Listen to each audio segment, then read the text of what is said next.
প্রিয় ছাত্রছাত্রীরা, আশা করি তোমরা খুব ভালো আছো। আজ আমি আইএসসি একাদশ দ্বাদশ শ্রেণীর একটি গুরুত্বপূর্ণ গল্প নারায়ণ গঙ্গোপাধ্যায় রচিত রেকর্ড গল্পটি নিয়ে আলোচনা করব। তো গল্পটি আলোচনার আগে লেখক পরিচিতি সম্পর্কে একটু সংক্ষেপে জেনে নেওয়া যাক। লেখকের নাম নারায়ণ গঙ্গোপাধ্যায়। নারায়ণ গঙ্গোপাধ্যায় নামে উনি পরিচিত হলেও উনার কিন্তু আসল নাম হলো তারকনাথ গঙ্গোপাধ্যায়। তো এনার জন্ম হয় 1918 সালের 4 ফেব্রুয়ারি বাংলাদেশের দিনাজপুর জেলার বালিয়াডিঙ্গি গ্রামে তিনি জন্মগ্রহণ করেন। তার শিক্ষাকাল কাটে দিনাজপুর, ফরিদপুরের রাজেন্দ্র কলেজ, বরিশালের বিএম কলেজ ও কলকাতায়।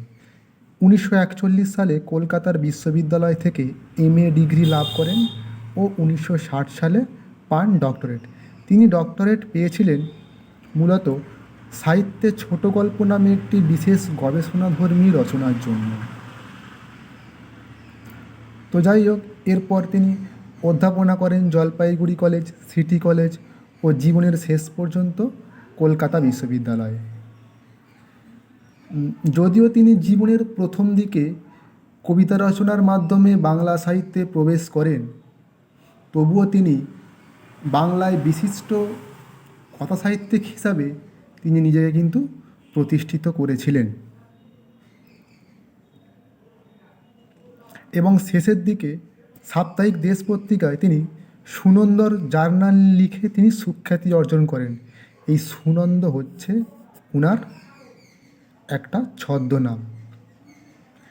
এবং তোমরা হয়তো শুনেছো, হয়তো অনেকেই পড়েছো, টেনিদা নামে একটি বিশেষ সিরিজ তিনি লিখেছিলেন টেনিদা চরিত্রকে কেন্দ্র করে।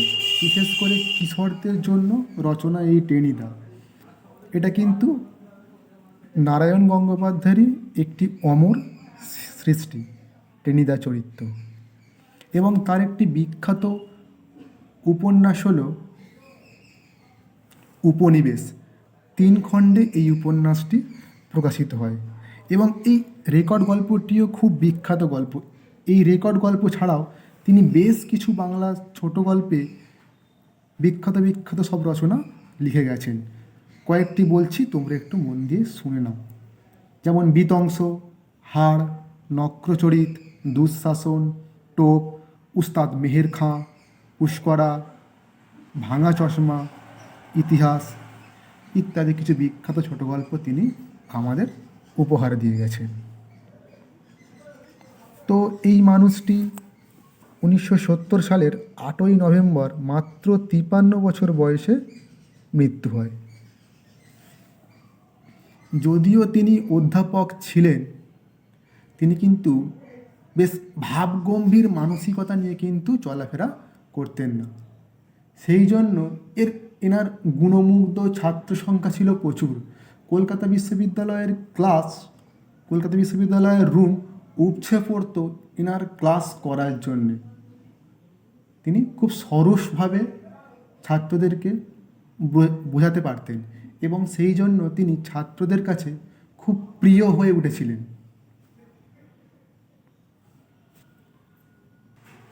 তোমরা তারাশঙ্কর বন্দ্যোপাধ্যায়ের নাম শুনেছ, তার গল্প পড়েছ। তার উপন্যাসে মূলত কিন্তু রাঢ় বাংলার কাহিনী তিনি ফুটিয়ে তুলেছেন। আর আমরা বলতে পারি এই নারায়ণ গঙ্গোপাধ্যায় তার বিভিন্ন উপন্যাসগুলিতে বরেন্দ্রভূমি অর্থাৎ মালদহ, দিনাজপুর ইত্যাদি পরিবেশের কিন্তু তিনি কাহিনীগুলি তার উপন্যাসে ফুটিয়ে তুলেছেন। এবং আরেকটি কথা তোমাদের না বললেই নয়, কলকাতা বিশ্ববিদ্যালয়ে তিনি বাংলায় প্রথম শ্রেণীতে প্রথম হয়ে এমএ ডিগ্রি লাভ করেছিলেন। এবং তার স্মৃতিশক্তি ছিল অত্যন্ত ভালো। তিনি যখন ক্লাস করাতেন পৃষ্ঠার পর পৃষ্ঠা তিনি কিন্তু কবিতা বলে যেতে পারতেন। তো এহেন বিখ্যাত মানুষ নারায়ণ গঙ্গোপাধ্যায়, তার একটি রেকর্ড গল্প নিয়ে আজকে আমরা আলোচনা করব। দেখো, গল্পের নাম রেকর্ড। এই রেকর্ড হলো মানে সচিন তেন্ডুলকার যে 20,000 রানের রেকর্ড করেছে, ঠিক সেই রকম রেকর্ড নয়। এই রেকর্ড হলো ধরো বহুদিন আগে মান্না দে, হেমন্ত মুখোপাধ্যায়, গীতা দাস, শচীন দেব বর্মন ইত্যাদি মানুষেরা যখন গান রেকর্ডিং করতেন, এখন যেরকম আমরা আমাদের মোবাইলের মেমোরি কার্ডে বিভিন্ন গান, ছবি, ভিডিও ইত্যাদি রাখি, তখনকার দিনে তো এরকম মেমোরি কার্ড ছিল না। তো এর আগে আমাদের মেমোরি কার্ডের আগে আমরা সিডি বা ডিভিডিতে আমরা স্টোর করতাম। তারও অনেক আগে, তখনকার সময়তে অনেক দিন আগে যখন হেমন্ত মুখোপাধ্যায় বা মান্নাদের প্রথম যখন ওনারা গান রেকর্ডিং করতেন, ওনারা এই সিডি ডিভিডির মতন এর থেকে অনেকটা বড়, মোটামুটি প্রায় 3 গুণের মতন একটু বড় জায়গায় গান রেকর্ড করে রাখা হতো। তার নাম ছিল রেকর্ড। দেখতে একটু কালো মতন, এবং সিডি ডিভিডির যেরকম একদিকেই রেকর্ড করা যায়, এই যে রেকর্ড, এই রেকর্ডটার কিন্তু দুদিকেই গান বা অন্য কিছু স্পিচ রেকর্ডিং করে রাখা যায়। তো এই রেকর্ড গ্রামোফোনে দিয়ে বাজানো হয়। এই রেকর্ড গল্পটি পাঠ করলে আমরা জানতে পারব একটি পুরাতন ছোট্ট রেকর্ডের মাধ্যমে কীভাবে গল্পকার সুকৌশলে একটি বিশেষ বার্তা দিতে চেয়েছে। অর্থাৎ খেটে খাওয়া শ্রমজীবী মানুষের অধিকারের দাবি এই রেকর্ডের মাধ্যমে একটি ছোট্ট কাহিনীকে কেন্দ্র করে, বলতে গেলে এখানে সেরকম কোনো কাহিনীই নেই, তবুও একটি ছোট্ট কাহিনীকে কেন্দ্র করে লেখক সুকৌশলে কিন্তু সুন্দরভাবে সমাজের কাছে যে মানুষের যে অধিকারের দাবি, প্রতিবাদী মানুষের অধিকারের দাবি, বঞ্চিত, প্রতারিত, অত্যাচারিত মানুষের অধিকারের দাবিটা এই রেকর্ড গল্পে তিনি খুব সুন্দর সুচারুভাবে তুলে ধরেছেন পাঠকদের কাছে। গল্পটি এবার আমরা পুরো লাইন বাই লাইন আলোচনা করে বুঝে নেওয়ার চেষ্টা করব। পাঠ করছি, শোনো। বউবাজার স্ট্রিট আর শিয়ালদা মোড়ের কয়েকটি ছোট ছোট গলি দিয়ে কিংবা স্কট লেনের পাশ কাটিয়ে একটি বিচিত্র বাজারে ঢোকা যায়। এখানে লেখক একটি বাজারের কথা বলছেন, যেখানে শিয়ালদা মোড়ের ছোট গলি কিংবা স্কট লেনের পাশ দিয়ে সেই বাজারে প্রবেশ করা যায়।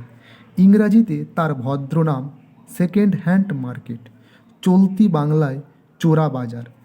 এক সময় বোধহয় চোরাই জিনিসের বিক্রি পাটা চলতো এখানে।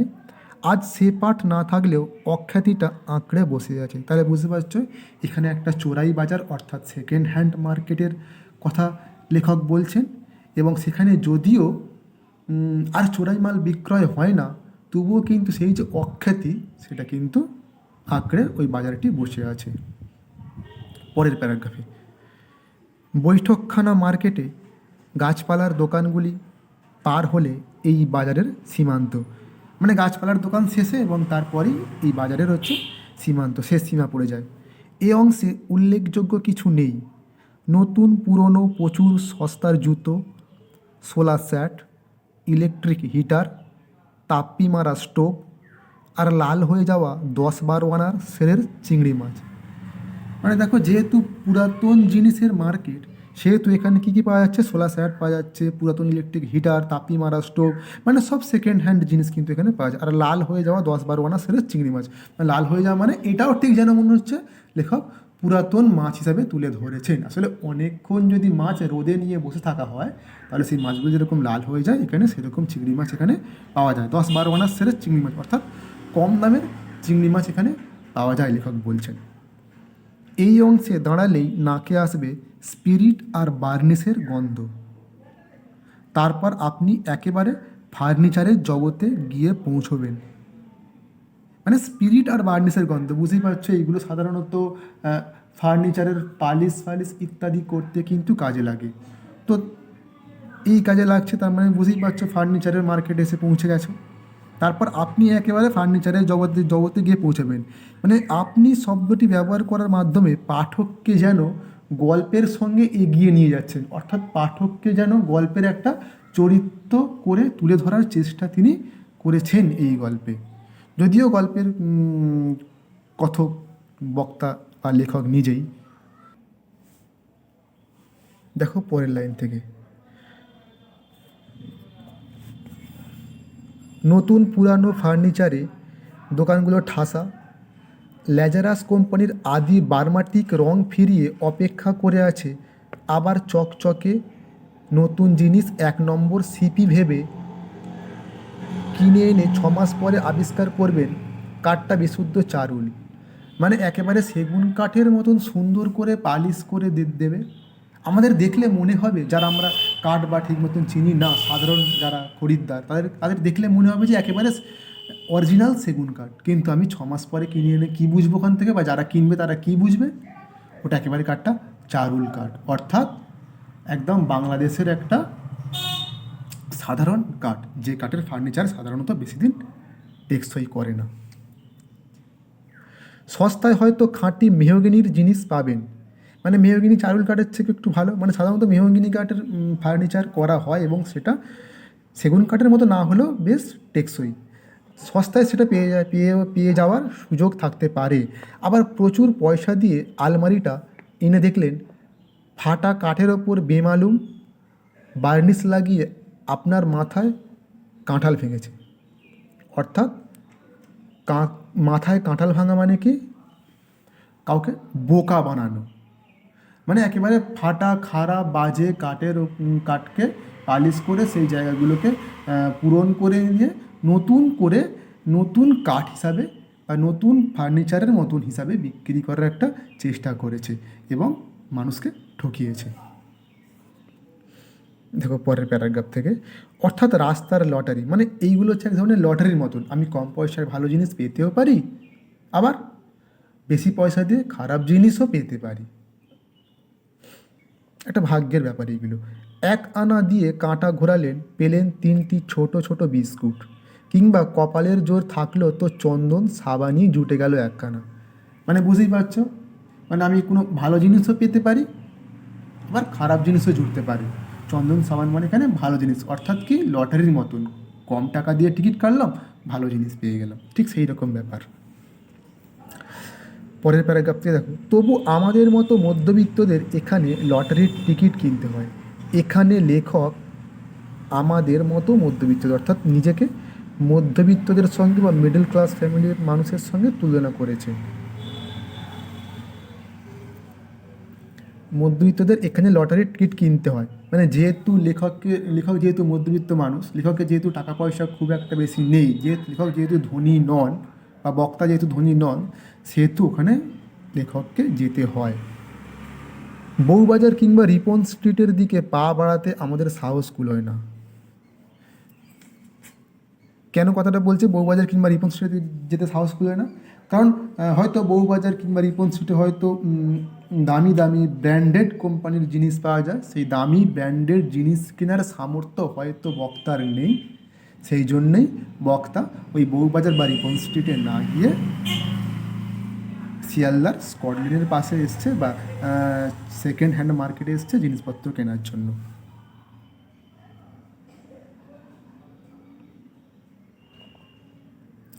আমি গিয়েছিলাম ছোট একটা বুক কেসের সন্ধানে, মানে বুক কেস কেনার সন্ধানে লেখক গিয়েছিলেন। মনের মতো কিছু পেলুম না। ফিরে আসছি এমন সময় একটা দোকানের দিকে নজর পড়ল। ফার্নিচারের দোকান নয়, বাবু কলকাতার শেষ অভিজ্ঞান কতগুলি গৃহসজ্জা, চিনে মাটির বড় পট, গিল্টি করা ফ্রেমে বিলিতি ছবি, 2-1টা শ্বেত পাথর কিংবা ইমিটেশন স্টোনের ছোট বড় মূর্তি, ব্রোঞ্জের নগ্নিকা, পুরনো ফ্যাশনের আরও নানা টুকিটাকি। মানে এই জিনিসগুলো লেখক ফিরে আসার সময় দেখতে পেয়েছেন। সেখানে কি দেখতে পেয়েছেন? ফার্নিচারের দোকান নয়, সেখানে কিসের দোকান না, বাবু কলকাতার শেষ অভিজ্ঞান কতগুলি গৃহসজ্জা। অভিজ্ঞান মানে হচ্ছে নিদর্শন, মানে বাবু কলকাতা মানে ওই ইংরেজ আসার পর, মানে পলাশির যুদ্ধের ঠিক পরে ইংরেজদের সঙ্গে বা ব্যবসাপাতি করে কলকাতায় কিছু লোক হঠাৎ করে বাবু হয়ে গিয়েছিল, এবং যারা হঠাৎ করে বাবু হয়ে যায় তাদের তো ঠিক মতন শিক্ষা দীক্ষা বা সেরকম তারা তো সংস্কৃতি মনস্ক মানুষ নয়, তো তারা যা ইচ্ছা তাই কিনতো বা সেইগুলো খুব দামি দামি জিনিস, এবং সেইগুলো ইংল্যান্ড থেকে আনাতো, লন্ডন থেকে সেইগুলো আনাতো। সেই সমস্ত দামি জিনিসগুলি যখন ঘরে আর তারা রাখতে পারে না, বা যখন সেই জিনিসগুলো যখন শোভা হারিয়ে ফেলে, তখন সেই জিনিসগুলোকে তখন তারা কী করে না, সেকেন্ড হ্যান্ড মার্কেটে কম দামে তারা বিক্রি করে দেয়।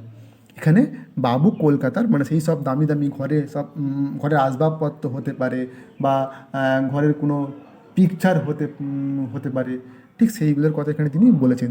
শেষ অভিজ্ঞান, অভিজ্ঞান মানে হচ্ছে নিদর্শন, কতগুলি গৃহসজ্জা মানে ঘরে সাজানোর জিনিস, সেইগুলো তিনি দেখতে পেয়েছেন। যেরকম কী কী দেখতে পেয়েছেন, চীনেমাটির বড় পট মানে চীনেমাটির কোনো বড় পাত্র দেখতে পেয়েছেন, গিলিটি করা ফ্রেমে বিলিতি ছবি, গিলিটি মানে হচ্ছে ডিজাইন করা বলতে পারো মোটামুটি, আঁকামাকা ডিজাইন করা, গিলটি করা ফ্রেমে বড় বিলিতি ছবি, দু একটা শ্বেত পাথর কিংবা ইমিটেশন স্টোনের ছোটো বড় মূর্তি। মানে বুঝতেই পারছো এগুলো সাধারণত ধনী মানুষদের বাড়িতেই তৎকালীন থাকতো আর কি। সেই জিনিসগুলি ধনী মানুষের হঠাৎ করে মানে বিক্রি করে দিয়েছেন সেকেন্ড হ্যান্ড মার্কেটে, সেই জন্য এখানে চলে এসছে। ব্রোঞ্জের নগ্নিকা, পুরনো ফ্যাশনের আরও নানান টুকিটাকি জিনিস লেখক দেখতে পেয়েছেন। এবং তার সঙ্গে কী দেখতে পেয়েছেন দেখো, একটা চোঙাওয়ালা গ্রামাফোনে হিন্দি গানের রেকর্ড বাজছিল, সেটি কানে যেতে আমি দাঁড়িয়ে গেলুম। মানে ওই রেকর্ডটি শুনে লেখক বা বক্তা দাঁড়িয়ে গেলেন। হিন্দি নামের আকর্ষণে নয়, দেখলুম স্তূপাকার পুরানো রেকর্ড, মানে অনেক রেকর্ড লাট হয়ে পড়ে আছে, স্তূপাকার মানে লাট হয়ে পড়ে থাকা, সেরকম দেখার পর তিনি দাঁড়িয়ে গেলেন পুরাতন রেকর্ড দেখতে পেয়ে। যেখানে দেখিবে ছাই, এই মহাজন বাক্যে এখানে আমি আগে লাভবান হয়েছি। এই লাইনটা একটা বিশেষ অর্থ আছে, যেখানে দেখিবে চাই, খুব গুরুত্বপূর্ণ একটা লাইন। দেখো কোট করা আছে এই লাইনটা, এই দেখো একটা হাইফেন দেওয়া আছে, তার মানে কি এই লাইনটা পূরণ হয়নি, মানে পুরো লাইনটা এখানে বলেনি। পুরো লাইনটি হলো, যেখানে দেখিবে ছাই উড়াইয়া দেখো তাই, মিলিলেও মিলিতে পারে অমূল্য রতন। এটা বাংলা সাহিত্যের মধ্যযুগের বিখ্যাত কবি ভারতচন্দ্র রায়ের একটি উক্তি এই লাইনটি। 1712 থেকে 1760 সাল পর্যন্ত 48 বছর পর্যন্ত তিনি জীবিত ছিলেন সেই ভারতচন্দ্র রায়। তার একটি বিখ্যাত উক্তি হলো এই লাইনটি, যেখানে দেখিবে ছাই উড়াইয়া দেখো তাই, মিলিলেও মিলিতে পারে অমূল্য রতন। অর্থাৎ পৃথিবীর কোনো জিনিসকে, কোনো বস্তুকে ছোট জ্ঞান করা উচিত নয়, হীন বলে মনে করা উচিত নয়। প্রত্যেক বস্তুর মধ্যে কোনো না গুণ হয়তো নিহিত আছে, যথাসময়ে তা প্রকাশ পেতে পারে। অর্থাৎ কাউকেই ছোট চোখে বা হীন চোখে দেখা উচিত নয়। এই বাক্যে, মহাজন বাক্যে, এই বিশেষ বাক্যে এই কথা মনে করে লেখক আগে লাভবান হয়েছে। কিভাবে লাভবান হয়েছে এটা আমরা পাবো এক্ষুনি। অর্থাৎ পুরানো রেকর্ডের ভিতর থেকে পেয়েছি অপ্রাপ্য রবীন্দ্র কণ্ঠ। অপ্রাপ্য মানে কি, যেটা সহজে পাওয়া যায় না, সেরকম রবীন্দ্রনাথের অরিজিনাল কণ্ঠ তিনি কিন্তু পেয়েছিলেন। পেয়েছি রাধিকা গোস্বামীর গান, দিলীপ কুমারের মুঠো মুঠো রাঙা জবা, তাদের কোনোটি কোনো মতে শ্রাব্য, আবার দু একটা প্রায় নূতনের মতো। তাহলে বুঝতেই পারছো, মানে দেখতে পুরাতন রেকর্ডগুলো মানে সেকেন্ড হ্যান্ড মার্কেটে বিক্রি হচ্ছে, কিন্তু কিছু কিছু জিনিস পুরাতন, মানে পুরাতন হলেও পুরো নতুনের মতন। ওই যে আগেই বলেছে রাস্তার লটারি, এটা মানে ভালো জিনিস পাওয়াও যায় এখানে।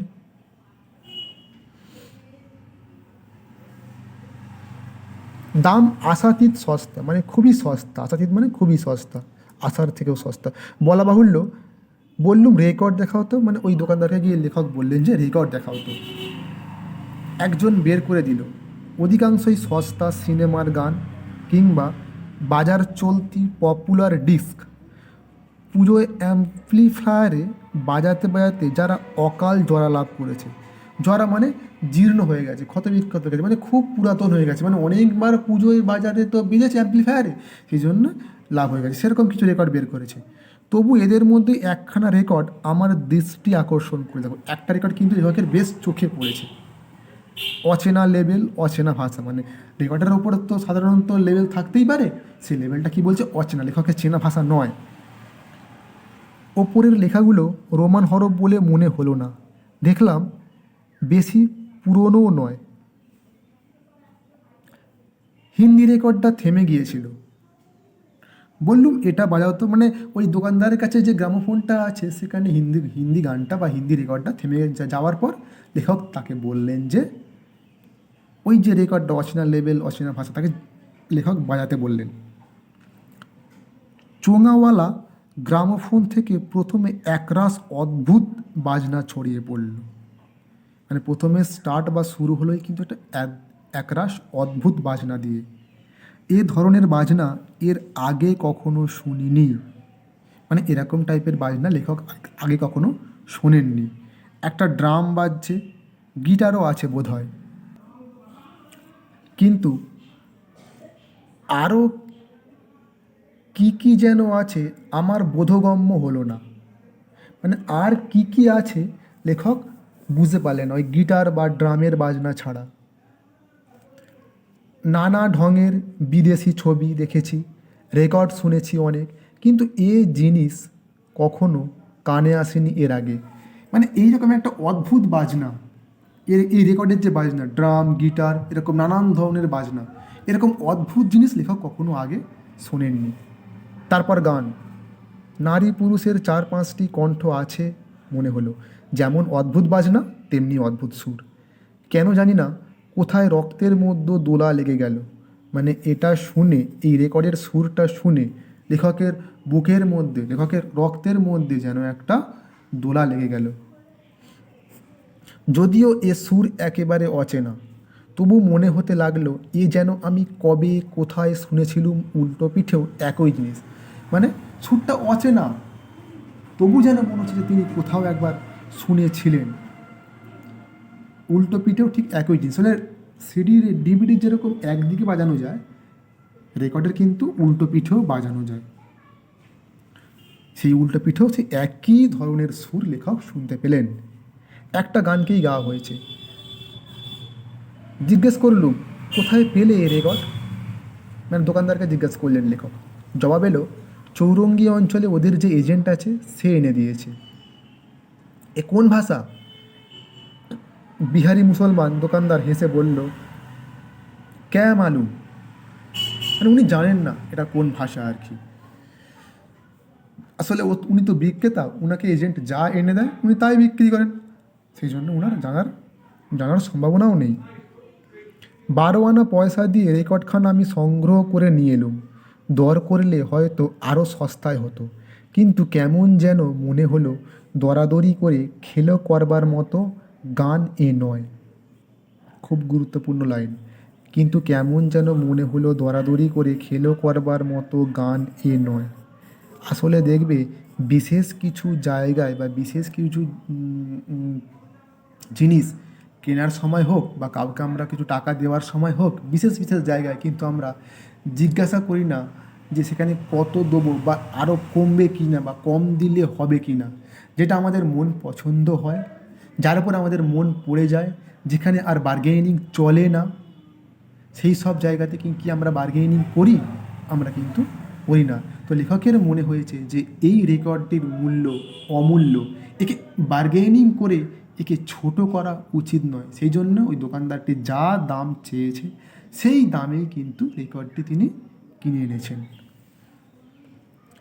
বাড়ি ফিরে মেশিনে দিয়েছি। আমার স্ত্রী করুণা উঠে এলো পড়ার টেবিল থেকে।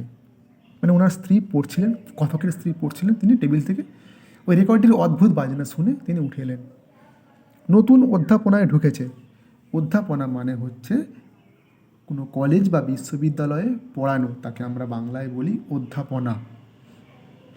ওনার স্ত্রী নতুন এই কলেজের পড়ানোতে ঢুকেছে।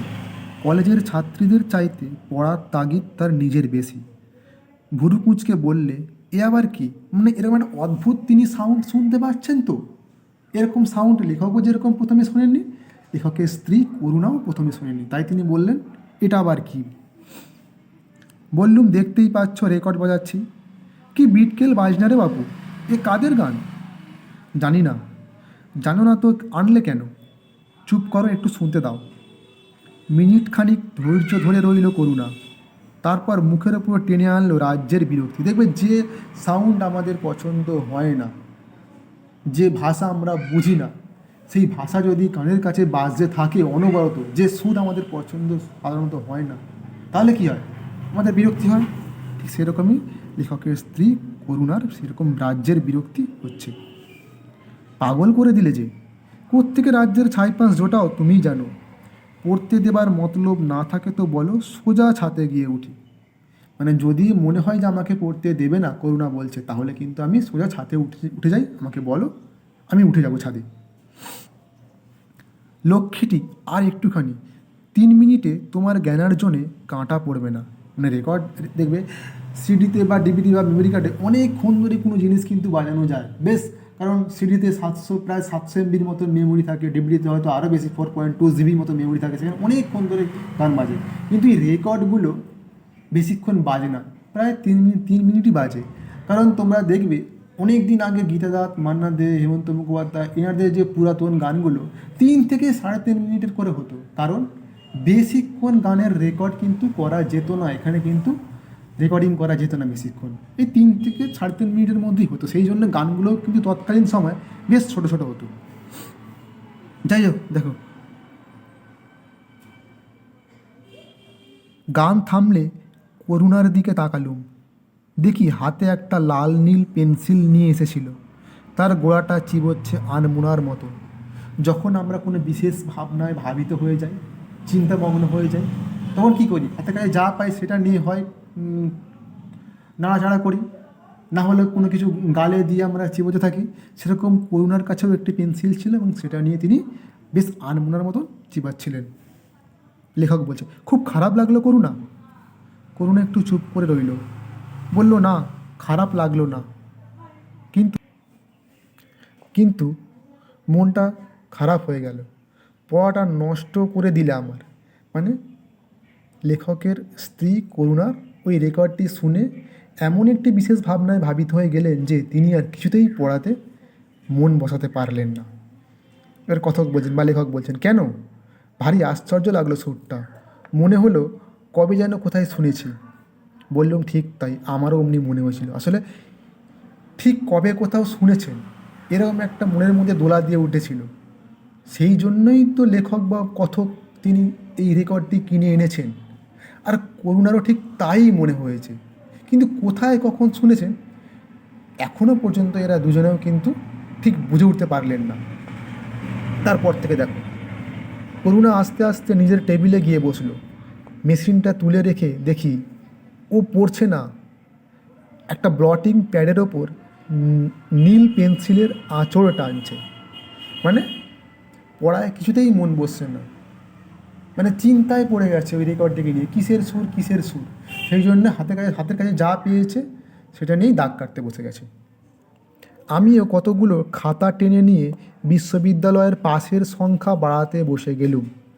পাশের সংখ্যা বাড়াতে বসে গেলুম অর্থাৎ আমরা কি দেখতে পাচ্ছি এখানে, লেখক বা গল্পের কথক বিশ্ববিদ্যালয়ে পড়ান, শিক্ষকতা করেন, তার খাতা চেক করার জন্য তিনি খাতা চেক করছিলেন এবং তিনিও হয়তো পাস করিয়ে দিচ্ছিলেন বিশ্ববিদ্যালয়ের ছাত্রছাত্রীদেরকে। সেই জন্য বলছেন যে আমিও পাশের সংখ্যা বাড়াতে বসে গেলুম, কিন্তু একটা খাতাতেও মন দিতে পারছেন না, মানে মন দিয়ে খাতা চেক করতে বা দেখতে পারছেন না।